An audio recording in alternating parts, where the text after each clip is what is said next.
అనారోగ్యంతో బాధపడుతున్న ఓ చిన్నారికి సాయం చేసేందుకు మంత్రి నారా లోకేష్ ముందుకొచ్చారు. రాజకీయాలకు అతీతంగా మానవత్వానికే పెద్దపీట వేస్తానని ఆయన స్పష్టం చేశారు. కిడ్నీ సంబంధిత వ్యాధితో బాధపడుతున్న కీర్తనారెడ్డి అనే చిన్నారి దీనస్థితిపై ఆయన స్పందించి అండగా నిలుస్తామని భరోసానిచ్చారు.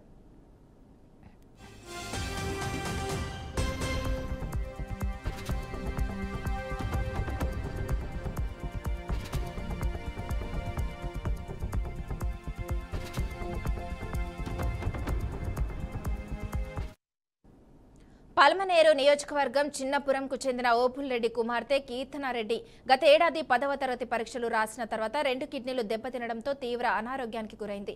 బిడ్డ ప్రాణాలు కాపాడుకునేందుకు తల్లి తన కిడ్నీని దానం చేసింది. అయితే ఆసుపత్రి బిల్లులు చెల్లించలేని దయనీయ స్థితిలో ఆ కుటుంబం ఉంది. ఈ విషయాన్ని శరత్ కుమార్ అనే వ్యక్తి ఎక్స్ వేదికగా మంత్రి నారా లోకేష్ దృష్టికి తీసుకెళ్లారు.